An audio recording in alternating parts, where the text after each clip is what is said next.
11 సంవత్సరాల లోపు వైధవ్యం కూడా వచ్చేసి ఓ చింకి చాప మీద పడుకునేటటువంటి పిల్ల, గట్టిగా పాఠశాలకి వెళ్ళి చదువుకోవడం కూడా సరిగ్గా చదువుకోనటువంటి పిల్ల, తనకి కొద్దిగా కూడపలుక్కుని చదువుకోవడం వచ్చినటువంటి పిల్ల పోతన గారి భాగవతం మీద అనురక్తి పెంచుకుని ఆమె బ్రతకడానికి ఏకైక కారణం ఆ పోతన గారి భాగవతాన్ని ఆలంబనం చేసుకుని ఆ భాగవతం చదువుకోవడమే.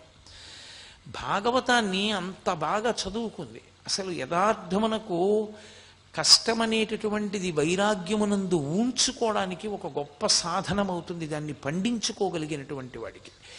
నిరంతర సుఖాపేక్ష భోగాపేక్ష ఉన్నటువంటి వాడికి అది పెద్ద వైఫల్యంలా కనపడి అలా తన కోరుకున్నది తనకి దొరకకపోవడం ఒక పెద్ద ఏదో ప్రమాదకరమైనటువంటి విషయంగా భావన చేసి ఇంకా కుంగిపోవడానికి పనికొస్తుంది.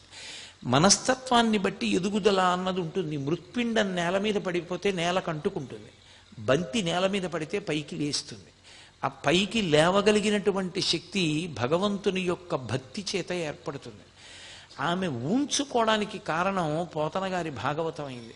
ఎవరూ తెచ్చి ఇవ్వలేదు, ఎవరూ తెచ్చి చదువుకోమనలేదు. ఆమె తనంత తానుగా భాగవత గ్రంథాన్ని పరిశీలనం చేస్తూ ఉండేది. భక్తికి సంబంధించినటువంటి పాటలు కానీ ఎక్కడైనా ఏదైనా భగవంతుని గురించి పద్యం చదువుతున్నారు, కీర్తన చదువుతున్నారు, ఎవరో ఏదో మాట్లాడుతున్నారంటే అత్యంత అనురక్తితో ఉండేది.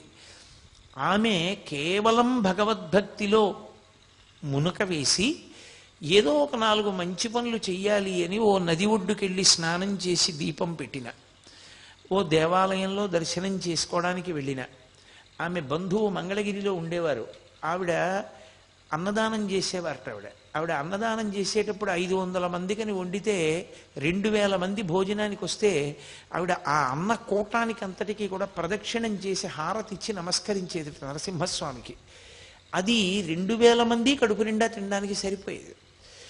అలా అటువంటి భక్తురాళ్లతో ఆవిడ కలిసి ఉండేటటువంటి ప్రయత్నం చేసిన, సమాజంలో అవతల వారి కష్టాన్ని అర్థం చేసుకుని వారు ఎక్కడ మనసుంచుకుని మనశ్శాంతిని పొందుతున్నారో ఆ స్థానము గర్హనీయమైనది కాదు, అది చాలా గొప్ప విషయమని తెలుసుకుని ప్రోత్సహించగలిగినటువంటి మనస్తత్వం ఉన్న వ్యక్తులు తక్కువగా ఉంటారు. అందుకని నువ్వు పూర్వసువాసినివి, భర్త లేడు కాబట్టి నువ్వు కేశములతో ఉండడానికి వీల్లేదు, నువ్వు ఆ శిరోజములను తీసేస్తే ఆ తర్వాతే నువ్వు 10 మందిలోకి రావాలని చెప్పి ఆవిడ్ని అందరూ ఎగతాళి చేసేవారు. పైగా చిన్నపిల్ల పాపం, ఆవిడికి ఏ పరిపక్వత ఉంది, అందుకని ఆవిడ వెళ్ళేది కాదు. ఆవిడ ఒక రోజున ఆ ఒక్క గదే ఆమెకు ఆధారం అంతే. ఆ గదిలో కూర్చుని ఒక చింకి చాప మీద కూర్చుని భాగవతం చదువుకుంటోంది ఆవిడ. ఆ భాగవతం చదువుకుంటున్నప్పుడు భాగవతంలో ఆ కపిల మహర్షి, కర్దమ ప్రజాపతి, దేవహూతి, ఆ దేవహూతికి గర్భస్థ పిండం అనుభవించేటటువంటి నరకము, జనన మరణ చక్రమనందుండేటటువంటి దుఃఖం గురించి బోధ చేసినటువంటి తీరు చదువుకుంది ఆవిడ. చదివి ఆవిడ మనసుని హత్తుకుంది. తల్లికి దేవహూతికి కపిలుడు అంత గొప్పగా వేదాంతాన్ని చెప్పాడు. అసలు నా జన్మ నిష్ప్రయోజనంగా ముగిసిపోకుండా, ఎందుకు పుట్టానో ఎందుకు పెరుగుతున్నానో తెలియకుండా ఈ గదిలో పడుకోవడం, అన్నం తినడం, ఏడుస్తుండడం, భాగవతం చదువుకోవడం, ఇంతేనా? నా జీవితానికి ఒక దిశానిర్దేశకత్వం చేసి నాకు ఏర్పడినటువంటి లోపాన్ని దృష్టిలో పెట్టుకోకుండా నా ఆర్తిని గమనించి నన్ను భగవత్ పదం వైపుకి ప్రేమతో నడిపించగలిగినటువంటి ఒక సద్గురువు దేవహూతికి కపిలుడు లభించినట్లు నాకు లభిస్తాడా అని ఆవిడ ఆర్తి పొందింది. ఆర్తి పొంది ఏడుస్తూ భగవంతుణ్ణి ప్రార్థన చేసి నాకటువంటి గురువు లభించేటట్టు చూడమని ఆవిడ ఆ బాధతోటి ఏడిచి ఏడిచి కళ్ళు నిప్పెట్టి పడుకుని చాప మీద నిద్రపోయింది. ఆవిడ నిద్రపోయినప్పుడు నిద్రలో ఒక వ్యక్తి కనపడ్డారు. ఆయన కేవలం ఒక తెల్లటి కౌపీనం పెట్టుకుని ఒక బండరాతి మీద కూర్చుని ఒక కాలు మడిచి ఒక కాలు కిందకి పెట్టి ఓ చేతికర్రను ఒక దాన్ని ఆ బండరాతికి తగల్చి ఉంచి ఒక చేతిని ఇలా రాతి మీద పెట్టి అమృత దృక్కుల వంటి కరుణామయమైనటువంటి చూపులతో ఆవిడ వంక చూస్తున్నారు. ఆయన ఏం మాట్లాడలేదు. ఆవిడ ఇన్నాళ్ళు ఏడవడం, కష్టపడ్డమే తప్ప ఆవిడ జీవితంలో ఆవిడ మనసు చల్లబడేటట్టుగా ప్రవర్తించిన రోజు లేదు. ఆయన్ని కలలో చూసినప్పుడు ఆవిడ అపారమైన ఆనందాన్ని పొందారు. ఎంత సంతోషాన్ని పొందారంటే, నేను కోరుకుంటున్న సద్గురువు ఈయనే అని ఆయన తన దగ్గరికి వచ్చారనేటటువంటి భ్రాంతికి వశురాలయ్యింది. హఠాత్తుగా నిద్రలో లేచి గదంతా వెతికారు, ఎక్కడ లేరు. ఓ, నాకు స్వప్నం కలిగింది అనుకున్నారు. మళ్ళీ జీవితం యథాప్రకారం కొన్నాళ్ళు పోయిన తర్వాత ఆమె యొక్క అన్నలు ఆమెని వెంకటాచల క్షేత్రానికి తీసుకెడతాము అన్నారు. సరే, ఏదో పుణ్యక్షేత్ర దర్శనం చేస్తే కొంత మనసు మారుతుంది, ఈశ్వర దర్శనమునందు నాకు అనురక్తి ఉంది కాబట్టి వస్తాను అన్నారు.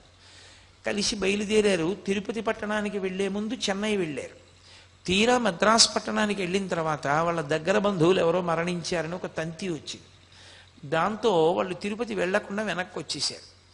ఇది కూడా ఇలా ప్రతిబంధకం వచ్చింది, వెంకటాచల క్షేత్రానికి వెడదామంటే అని ఆవిడ మరింత నిస్పృహకి లోనయ్యి, ఇక ఇంట్లో ఉండడం కూడా ఇష్టం లేక, ఏముంది బంధువులందరూ కూడా ఆవిడ్ని చూసేవాళ్ళు, దురదృష్టవంతురాలు అనేవాళ్ళు, ఆవిడ కనపడింది అనేవాళ్ళు, రకరకాల మాటలు అంటుండేవాళ్ళు.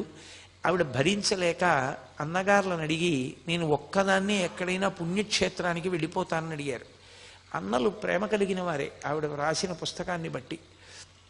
వాళ్ళు, ఒక్కదానివి వద్దమ్మా, నీకు అటువంటి క్షేత్రవాసం ఒక్కదానివి ఉండడానికి అంత అనువైన పరిస్థితులు కావని, ఆఖరికి ఆవిడ పుట్టిన ఊళ్ళోనే వాళ్ళ నాన్నగారి ఇల్లు చాలా పెద్ద ఇల్లు. ఆ ఇంట్లో ఆవిడ వ్రాసుకున్న దాన్ని బట్టి అయితే పగటిపూట నేను తిరిగేదాన్ని, రాత్రిపూట పావులు తిరుగుతుండేవి, నేను వాటి జోలికి వెళ్ళను, అవి నా జోలికి రావు అని రాశారు. ఆ 2 వాక్యాలు చాలా ఆవిడ పడ్డ కష్టానికి నిదర్శనం. అంత పెద్ద ఇంట్లో ఆ తల్లి ఒక్కరే ఉండేవారు. ఉండి ఆ ఊళ్ళో ఉండేటటువంటి భోగేశ్వర స్వామి వారిని నిరంతరం దర్శనం చేస్తూ భగవత్ సంబంధమైన విషయాలు చదువుకుంటూ కాలక్షేపం చేస్తూ ఉండేవారు. అకస్మాత్తుగా వాళ్ళ చిన్నన్న గారు కేరళ రాష్ట్రంలో పనిచేస్తూ వేరొక ప్రాంతానికి అహ్మదాబాద్ బదిలీ అయిపోయి వెళ్ళిపోతూ ఒక్కసారి మనం అరుణాచల క్షేత్రానికి వెడదాం, అక్కడ భగవాన్ రమణులు ఉన్నారు, వారు ఇప్పుడు జగద్విఖ్యాతి వహించినటువంటి గొప్ప గురుస్వరూపం, వెడదాన్ని రమ్మని ఆహ్వానిస్తే ఈవిడ కూడా బయలుదేరారు. అందరూ కలిసి తిరువణ్ణామలై వెళ్ళారు. తిరువణ్ణామలై వెళ్ళి ఈవిడ రమణ మహర్షి యొక్క దర్శనానికి వెళ్ళాలి, కానీ అప్పుడు కూడా ఈవిడ మనస్సు పూర్తిగా నిలబడలేదు. సరే, తిరిగి వెళ్ళిపోయారు. వెళ్ళిపోయిన తర్వాత తిరువణ్ణామలై వెడతాను అని అడిగితే ఎవరు సహకరించలేదు వెళ్ళడానికి. ఒక్కతినే వెళ్ళమన్నారు అన్నగారు. ఎప్పుడు ఒక్కతే ఆవిడ వెళ్ళిన పాపానికి పోలేదు, తెలియదు ఆవిడకి ఏమీని. సరే, అలాగే ట్రైన్లో రిజర్వేషన్ చేయించారు, ఆవిడ ఎక్కారు. ఏదో వెడుతూ తిరుపతిలో దిగిపోయారు ఎవరో చెప్తే. దిగి శ్రీకాళహస్తి వెంకటాచలం దర్శనం చేసుకుని తిరువణ్ణామలైకి చేరుకున్నారు. ఆ రోజుల్లో బ్రేక్ జర్నీ అని ఉండేది. ఆ బ్రేక్ జర్నీ రాయించుకుని కాళహస్తి తిరుపతి కూడా దర్శనం చేశారు. చేసి ఆ తల్లి తిరువణ్ణామలై చేరుకున్నారు. ఒక్కతే సత్రవుకు వెడితే ఒక్క ఆడదానికి గది ఇవ్వమన్నారు. ఏదో ఆవిడతో కలిసి వచ్చిన వాళ్ళు, నీకు గది దొరకకపోతే మా ఇంటికి రమ్మన్నారు. వాళ్ళ ఇంటికి వెళ్ళారు. వాళ్ళు వచ్చావా అని సామాన్ లోపల పెట్టేశారు, ఇంకా ఆవిడ గురించి పట్టించుకోలేదు. వరండాలోనే తిరిగారు పాపం. పక్కింటి వాళ్ళు ధైర్యం చెప్పారు. నిజంగా ఎంత కష్టపడిందో అనిపిస్తుంది ఆవిడ జీవితం చదువుతుంటే. ఆవిడ వరండాలోనే పడుకుని మర్నాడు స్నానం చేసి పొద్దున్నే తిరువణ్ణామలై రమణాశ్రమంలోకి వెళ్ళారు. అసలు ఆవిడ రాత్రే వెడదాం అనుకున్నారు. చీకటి పడిపోయిన తర్వాత 6, 7 దాటిపోయిన తర్వాత ఇక స్త్రీలకి ప్రవేశం లేదు ఆశ్రమంలో, ఉండనివ్వరు అన్నారు. అంటే మహాతల్లి పొద్దున్నే వెళ్ళారు లోపలికి. భగవాన్ లేరు అప్పటికి, కొండ మీదకి వెళ్ళారు. వస్తారు, కూర్చోమన్నారు. ఆవిడకి తెలిసిన బంధువులు ఉన్నారు, కూర్చున్నారు. కొంతసేపు ఆగి రమణ మహర్షి తిరిగి వచ్చారు. వారు ఎక్కువ మాట్లాడేవారు కాదు. ఆయన ఒక సోఫాలో, రాతి సోఫాలో పడుకున్నారు. పడుకుంటే ఈ సూర్యనాగమ్మ గారు అక్కడే కూర్చుని రమణుల వంక చూస్తున్నారు. రమణులు ఆవిడ వంక తదేకంగా చూశారు. గతంలో ఆవిడికి స్వప్నంలో వచ్చినప్పుడు చూసినటువంటి సద్గురువు యొక్క చూపులకు ఆవిడ ఎటువంటి ప్రశాంతతని పొందారో అటువంటి ప్రశాంతతని పొందారు. విచిత్రం ఏమిటంటే, రమణ మహర్షి శరీరం పడిపోయే పర్యంతము మధ్య మధ్యలో అన్నగారుల ఇంటికి అప్పుడప్పుడు వెళ్ళి రావడమే తప్ప ఆవిడ అరుణాచలంలోనే ఉండిపోయారు. అరుణాచలంలోనే ఉండిపోయినా రమణ మహర్షి ఆమెను ఎప్పుడు నీ భర్త పోయాడు నువ్వు ఒక్కదానివే ఉంటున్నావు అన్న మాట ఆయన తేలేదు. ఆవిడ్ని భగవంతుడి వైపుకి ఎలా నడిపించాలో అలా జాగ్రత్తగా ఆయన ఎప్పుడెప్పుడు ఏ మాట మాట్లాడాలో ఆ మాట మాట్లాడుతూ ఆవిడ్ని నడిపించారు. ఆవిడ జీవితం ఎంత సార్థక్యాన్ని పొందిందంటే ఒకానొకప్పుడు ఆవిడ ఒక పత్రికకి వ్యాసాలు రాసేవారు. ఆ తర్వాత మానేశారు. ఆ పత్రిక వస్తే దాని అడ్రస్ రమణాశ్రమానికి ఇస్తే ఆ పత్రిక వచ్చింది. ఇది ఎలా వచ్చిందని అడిగారు. నేను గతంలో వ్యాసాలు రాశాను, ఆ పత్రికే వచ్చింది ఇక్కడికి ఏం చెప్పారు. అకస్మాత్తుగా రమణ మహర్షి నోటి వెంట ఒక మాట వచ్చింది. భగవానుల నోటి వెంట వచ్చిన మాట ఎందుకు వ్యర్థమైపోతుంది? ఆయన నోటి వెంట వచ్చింది అంటే అంతే. ఇంకా ఆయన పక్కనున్న వాళ్ళని పిలిచి ఈమె పత్రికలకు విషయదానం చేస్తుందో అన్నారు. ఆవిడ తెల్లబోయారు. ఏమిటి పత్రికలకు విషయదానం చేస్తుంది అంటున్నారు నన్ను అనుకున్నారు. కానీ ఇప్పుడు నేను మొత్తం ఆ చరిత్ర అంతా చెప్పడం కుదిరే విషయం కాదు. తదనంతర కాలంలో సూరి నాగమ్మ గారు ఈ దేశానికి కాదు ప్రపంచానికే ఒక మహోపకారం చేశారు. ఆవిడ రమణ మహర్షి ఆశ్రమంలో కూర్చుని అసలు భగవానులు నోరు విప్పి మాట్లాడేదే బహు తక్కువ. ఆయన మాట్లాడిన ప్రతి మాట వెనక ఏదో సందేశం ఉండేది. ఆయన ఎప్పుడెప్పుడు నోరు విప్పి వచ్చిన వాళ్లతో ఏ మాట మాట్లాడినా ఆవిడ వెంటనే దాన్ని ఉత్తరం వ్రాసి వాళ్ళ అన్నగారికి పంపిస్తుండేవారు. వాళ్ళ అన్నగారు ఈ ఉత్తరాలన్నీ దాచారు. దాచి రమణులు ఎప్పుడెప్పుడు ఏ మాటలు మాట్లాడారో ఆ మాటలన్నింటినీ సూరినాగమ్మ లేఖలు అన్న పేరుతో పుస్తకంగా ప్రచురించారు. అది ప్రథమ భాగం, ద్వితీయ భాగం, తృతీయ భాగం, చతుర్థ భాగం అని 4 భాగాలుగా ముద్రణ పొందింది. నిజంగా ఆవిడ రచనా శైలి చూస్తే ఎంత అద్భుతంగా ఉంటుందో. మీరు రమణాశ్రమ లేఖలు చదువుతుంటే మీరు రమణ మహర్షి శరీరంతో ఉన్న రోజుల్లో నిజంగా తిరువణ్ణామలైలో రమణ మహర్షి ఆశ్రమంలో కూర్చున్నటువంటి అనుభూతిని పొందుతారు. ఎన్ని విషయాలకు అందులో పరిష్కారాలు లభిస్తాయి. రమణుల దగ్గరికి రకరకాల వ్యక్తులు వస్తుండేవారు, రకరకాల ప్రశ్నలు అడుగుతుండేవారు. అన్నిటికీ కూడా ఆయా వ్యక్తులకు ఆయా వ్యక్తులు ఉన్న ఆశ్రమానికి తగిన రీతిలో ఆయన జవాబు చెప్తుండేవారు. ఎప్పుడెప్పుడు రమణ మహర్షి ఏ జవాబు చెప్పారో దాన్ని ఒక్క అక్షరం కూడా విడిచిపెట్టకుండా అంత జాగ్రత్తగా ఆవిడ ఉత్తరం రాసి అన్నగారికి పంపారు. ఆ అన్నగారు అంత శ్రద్ధగాను దాచారు. దానివల్ల రమణ మహర్షి నోరు విప్పడం అనేటటువంటిది కావ్యకంఠ గణపతి ముని వలన సాధ్యమైతే నోరు విప్పి రమణ మహర్షి ఎప్పుడెప్పుడు ఏం మాట్లాడారు అన్నది ప్రతిరోజు తేదీ సమయంతో సహా ఆయా సందర్భాలు ఆయన మాట్లాడిన మాటలు ప్రపంచానికి అందడానికి ప్రధానమైన కారకురాలు సూరి నాగమ్మ గారు. ఆ తల్లి రమణుల యొక్క సేవలో రమణ మహర్షిని గురువుగా స్వీకరించి అభ్యున్నతి మార్గంలో ప్రయాణం చేసి తన జీవితాన్ని తరింప చేసుకున్నారు.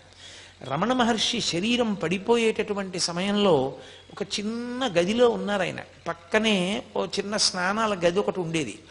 మీరందరూ చూసి ఉంటారు. అరుణాచలం వెళ్ళిన వాళ్ళు ఆ రమణాశ్రమంలో చాలా చిన్న గది, ఆ చిన్న గదిలోనే ఆయన శరీరాన్ని విడిచిపెట్టే పర్యంతము పడుకున్నారు. ఆ గదిలో పడుకుని ఉన్నప్పుడు ఆఖరణ ఆయన ఇంకా శరీరం విడిచిపెట్టేస్తారన్న రోజున కొన్ని వేల మంది వచ్చేసారు ఆయన దర్శనానికి. ఇంతమంది వస్తే దర్శనం కష్టమని వీళ్ళందరినీ కూడా ఒక వరుస క్రమంలో నిలబెడుతున్నారు పోలీసులు.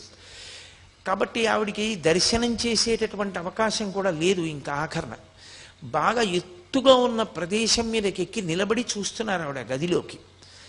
భగవాన్, నా జీవితంలో ఎన్నో పర్యాయాలు మీ దగ్గర కూర్చుని మీరు చెప్పిన మాటలు విన్నాను. ఎన్నో పర్యాయాలు ఆ మాటలన్నీ వ్రాసుకున్నాను. శాంతి లేని జీవితంలో శాంతిని పొంది భగవంతుని వైపుకి ప్రస్థానం చేశాను. ఇక మీ యొక్క కరుణాపూరితమైనటువంటి చూపులు మా మీద ప్రసరించే అవకాశం లేదా? ఒక్కసారి చూడలేరా అని ఆవిడ అంత దూరంలో నిలబడి సంకల్పం చేశారు. మహానుభావుడు, అంతటా నిండిపోయినటువంటి బ్రహ్మతత్వాన్ని పొందిన వ్యక్తి కనుక తన శరీరాన్ని కూర్చోపెట్టమని సూరి నాగమ్మ గారు ఎటువైపు ఉన్నారో అటువైపుకి తల తిప్పి కళ్ళు విప్పి ఒక్కసారి చూశారు ఆవిడ వంక. ఆశ్చర్యం ఏంటంటే అప్పటి వరకు ఎన్ని మార్లో ఆవిడ మీ శక్తితో మీ అనారోగ్యాన్ని కుదుర్చుకుని బ్రతకండి బ్రతకండి అని కోరిన వ్యక్తి రమణ మహర్షి యొక్క శరీరం పొందుతున్నటువంటి ఖేదాన్ని చూసి ఆయన ఎంత కష్టపడుతున్నారో ఆ శరీరంతో చూసి, వద్దు భగవన్, మా స్వార్థం కోసం మిమ్మల్ని శరీరంతో ఉండమని అడగలేం. ఆ శరీరం పడుతున్నటువంటి క్లేశాన్ని ఎలా తట్టుకుంటున్నారో అర్థం కావట్లేదు. ఇక వద్దు భగవన్, మీరు నిష్క్రమించండి, శరీరాన్ని విడిచిపెట్టి అంతటా నిండి మీరు ఎప్పుడూ ఉంటారు, ఇక ఆ శరీరాన్ని వదిలిపెట్టేసేయండి అన్నారు. ఆవిడ అలా ప్రార్థన చేసి చెయ్యగానే భగవానుల కనురెప్పలు మూతపడ్డాయి. అంతే, ఆయన శరీరంలోంచి జ్యోతి బయటికి వెళ్ళిపోయి. ఆఖరణ కూడా సూరినాగమ్మ గారి యొక్క ప్రార్థనని మన్నించారు రమణ మహర్షి. అంతటి భక్తి తత్పరత కలిగి ఒక గురువుని ఒక శిష్యుడు ఎంత భక్తితో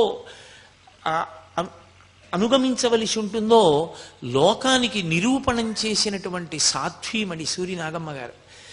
ఎన్నో పుస్తకాలు ఉన్నాయి ప్రపంచ సాహిత్యంలో, కానీ ఆవిడ యొక్క పుస్తకాల్లాంటి పుస్తకాలు మాత్రం ప్రపంచ వాంగ్మయంలో మీకు దొరకవు. ఎందుచేతనంటే ఆవిడ కేవలం తను కూర్చుని వినడం కాదు, ఆవిడికి ఒకానొకప్పుడు ఒక పత్రిక యజమాని ఉత్తరం రాశాడు. అమ్మా, కాళ్ళు ఉండి కుంటివాళ్ళం, మేము వచ్చి రమణాశ్రమంలో కూర్చోవట్లేదు. కన్నులుండి గుడ్డివాళ్ళం, భగవాన్ రమణుల దర్శనం చెయ్యట్లేదు. అలాంటి మాకు ఆవిడికి ఏ బంధం లేకపోవడాన్ని ఆవిడ అంత సద్వినియోగం చేసుకున్నారు. రమణుల దగ్గర కూర్చోవడం, ఆధ్యాత్మిక గ్రంథాలు చదువుకుంటూ ఉండడం. నేను నోటితో చెప్తే మీకు అర్థం కాదు. మీరు నిజంగా రమణాశ్రమ లేఖలు పుస్తకం చదవండి. ఇక్కడ ఉన్న వాళ్ళలో చాలామంది చదివి ఉన్నారు అని నేను అనుకుంటున్నాను. ఈ ముందున్న వాళ్ళలో ఎవరైనా చదివారా రమణాశ్రమ లేఖలు? రమణాశ్రమ లేఖలు పుస్తకాన్ని మీరు చదివితే అసలు మీరు ఒక రకమైనటువంటి అద్భుతమైన వాతావరణంలోకి ప్రవేశిస్తారు. రమణాశ్రమ లేఖలు చదువుతున్నప్పుడు ఆవిడ ఎంత అద్భుతమైన రచన చేశారంటే, మీరు కొంతకాలం భగవాన్ రమణులతో కలిసి ఉంటారు. ఆమె ఆయన గోశాలలోకి ప్రవేశించడం, ఆయన ఆ హాల్లోకి ప్రవేశించడం, ఆయన సోఫాలో కూర్చోవడం, ఆయనని వచ్చినటువంటి వాళ్ళు ప్రశ్నలు అడగడం, ఆయన జవాబు చెప్పడం, గంట కొట్టినప్పుడు ఆయన లేవడం, ఆయన కారుణ్యం, ఆయన సమత్వ దృష్టి, ఆయన ఎంత సిద్ధాంతానికి కట్టుబడినటువంటి జీవనమో, ఆయన ఎంత నిస్సంగియో, అసలు శరీరం మీద ఎంత భ్రాంతి లేనటువంటి జీవితాన్ని ఆయన గడిపేవారో. మహాతల్లి తేదీలు వేస్తూ ఆవిడ చేసినటువంటి ఆ రచన మీరు చదువుతుంటే మీరు సూరినాగమ్మ గారి లేఖలు పుస్తకం చదువుతున్నానన్న భావన మీకు ఉండదు. మీరు రమణాశ్రమంలోనే కూర్చున్నారు అనుకుంటారు. మీరు రమణాశ్రమంలోనే కూర్చుని రమణులు మాట్లాడుతుంటే సూరినాగమ్మ గారు కాదు విన్నది, సూరినాగమ్మ గారిలోకి మీరు ప్రవేశిస్తారు. ప్రవేశించి మీరు రమణ మహర్షి కూర్చున్నట్టు, రమణ మహర్షి మాట్లాడుతున్నట్లే మీరు అనుభవిస్తారు. కార్తీక జ్యోతి వెలిగించినప్పుడు ఆ కొండ మీద ఎలా ఉంటుంది అనేటటువంటి సందర్భాన్ని, అప్పుడు రమణులు ఎలా వచ్చేవారు, ఎలా కూర్చుంటారు, ఆయన ఎలా ప్రసాదం స్వీకరిస్తారు, ఈ విషయాలు ఆవిడ చేసేటటువంటి వర్ణన అద్భుతంగా ఉంటుంది. ఆ పుస్తకానికి ఉన్న గొప్పతనం ఏంటంటే, మీరు 5 నిమిషాలే సమయం ఉందనుకోండి ఒక రోజున పుస్తక పఠనానికి వెచ్చించడానికి, ఒక్క లేఖ చదువుకోవచ్చు. ఒక లేఖ చదవడానికి 5 నిమిషాల కన్నా ఎక్కువ సమయం పట్టదు. ఒక్క లేఖ మీరు చదివితే అది మీ హృదయం మీద నాటుకుపోతుంది. అసలు నా ఆశ్రమ జీవితము అన్న సూరినాగమ్మ గారి పుస్తకం చదివితే అద్భుతం. నేనైతే అందరికీ ఏం చెప్తానంటే, సూరినాగమ్మ గారి లేఖలన్న పుస్తకం ఇంట్లో లేకపోయినా, సూరినాగమ్మ గారి లేఖల పుస్తకాన్ని చదవకపోయినా, తెలుగువాడిగా పుట్టి ఆధ్యాత్మిక జీవనంలో అసలు ఏదో తెలుసుకోవాలనేటటువంటి జిజ్ఞాసు ఆ పుస్తకం లేకపోయినా చదవకపోయినా వాడు జీవితంలో మహద్భాగ్యాన్ని కోల్పోయినట్టే. అందున ఇప్పటికైనా చదవనటువంటి వాళ్ళు ఆ పుస్తకాన్ని చదివేటటువంటి ప్రయత్నం చేయకపోతే కారణజన్ముడై కేవలం మన కొరకు మాత్రమే మాట్లాడడం తప్ప తన కొరకు అని ఒక మాట కూడా జీవితంలో మాట్లాడలేదు. ఎప్పుడు ఆయన నోరు విప్పి మాట్లాడినా సందేశమే. జీవితంలో ప్రతి మాట సందేశమే తప్ప ఒక్క మాట పొల్లు మాట లేనటువంటి వ్యక్తి రమణ మహర్షి. ఒక్క మాట పొల్లు మాట ఉండదు. ఆయన నోటి వెంట వచ్చిన ఏ మాట మీరు చదవండి, ఒక మహాజ్ఞాని మాట్లాడుతుంటే ఎలా ఉంటుందో మీకు అర్థం అవుతుంది. ఏదో భక్తుల్ని కూర్చోపెట్టి సందేశాలు ఇవ్వడం కాదు, యథాలాపంగా మాట్లాడతారు ఆయన. యథాలాపంగా ఎవరో ఇద్దరు మాట్లాడుకుంటుంటే మధ్యలో ఆయన జోక్యం చేసుకుని ఒక మాట అంటారు. ఆయన జోక్యం చేసుకుని మధ్యలో చెప్పిన ఒక్క మాట మీరు వింటే నన్ను మీరు నమ్మండి. మీతో నేను ఒక మాట చెప్తాను. ఉదయం మీరు కడుపు నిండా పలహారం చేసేసారనుకోండి, మధ్యాహ్నం 2 వరకు ఆకలి ఎలా వేయదు. ఇంత పటికి బెల్లం పర్ర నవిలేశారనుకోండి, మంచినీళ్లు తాగేసిన నోటిని ఇంకా తీపితనం ఎలా పట్టుకుంటుందో. సూరి నాగమ్మ గారి లేఖల్లో ప్రతిరోజు ఒక లేఖ చదవడం మీరు అలవాటు చేసుకున్నారనుకోండి, ఆ రోజంతా మీకు ఏదో అవ్యాజమైనటువంటి ప్రశాంతత ఉంటుంది. నేను ఈ సందర్భంలో మీతో ఒక మాట చెప్తాను. సూరినాగమ్మ గారి లేఖల పుస్తకాన్ని నేను చదివేటప్పుడు ఆ పుస్తకం అయిపోతుందేమోనని మిగిలిన పేజీల వంక చూసి నేను బెంగ పెట్టుకున్న రోజులు ఎన్నున్నాయో. ఏదో మంచి ప్రసాదం దొరికితే దాన్ని బాగా అనుభవించి తిన్నట్టు నాకు చదివేయాలని ఉన్నా కూడా నిగ్రహించుకుని ఏదో ఒక్క పుట చదివి ఇక చదవకుండా ఆప్ చేసేవాడిని. అయిపోతుందేమో అని. బహుశా మీకు నేను ఒక యథార్థం చెప్తున్నాను. నా జీవితంలో నాకు అత్యంత ప్రీతిపాత్రమైనటువంటి మాటలు చంద్రశేఖరేంద్ర సరస్వతి మహాస్వామి వారివి. కంచికామకోటి పీఠాధిపత్యం వహించిన పరమాచార్య స్వామి వారి మాటలు నాకు శిరోధార్యములు. వారంటే నాకున్నది ఎనలేని భక్తి. నేను శ్రీరామాయణం ఎలా చదువుతానో, ఆ పరమాచార్య స్వామి వారి గురించి ఎలా చదువుతానో అలా బహుశా నా జీవితంలో ఆవిడ లేఖల్లో ఎన్నో లేఖలు నేను కొన్ని సంవత్సరాల క్రితం చదివిన, నిద్రలో కూడా నన్ను నిద్రలో అర్ధరాత్రి లేపి ఫలానా లేఖలో ఆవిడ తర్వాత వాక్యం ఏమిటి అంటే చెప్పగలిగినంతగా నా మనసు మీద ముద్ర వేసేసుకున్నాయంటే అది ఎంత గొప్ప పుస్తకమో మీరు ఆలోచించండి. అసలు ఒక గురువు యొక్క వైభవం ఏమిటో మీరు తెలుసుకోవాలన్నా నాబోటిగాడు మాట్లాడడం కాదు, రమణ మహర్షి మాట్లాడినప్పుడు వినాలి. రమణులకి నిజ జీవితంలో బాహ్యంలో ప్రకటనంగా గురువు లేరు. అరుణాచలేశ్వరుడే ఆయనకి గురువు. కానీ ఆయన ఒక గురువు గురించి ఉద్వేగంతో మాట్లాడితే ఎలా ఉంటుందో, అది కూడా అదేదో ఉపన్యాసం కాదు, నాలా ఒక వేదిక మీద కూర్చుని మాట్లాడడం కాదు, ఒక హఠాత్ సంఘటనని ఆవిడ వర్ణిస్తారు ఒక లేఖలో. రమణ మహర్షి దగ్గరికి 2 రోజుల క్రితం ఒక వ్యక్తి వచ్చాడు. అతను దూరంగా కూర్చునేవాడు. మెల్లిమెల్లిగా కొద్ది కొద్దిగా జరగడం మొదలుపెట్టాడు దగ్గరికి. ఆఖరికి ఒక రోజు ఆయన సోఫాకి బాగా దగ్గరగా జరిగి చిత్తశుద్ధి పొందడానికి ఎవరి అవసరం ఉంటుంది అని అడిగాడు. చిత్తశుద్ధి పొందాలంటే గురువు యొక్క మాట వినవలసి ఉంటుంది. ఆ గురువు గారి మాటల్ని జీవితంలో ఆలంబనంగా చేసుకుని చిత్తశుద్ధిని పొందవలసి ఉంటుంది అని చెప్పారు.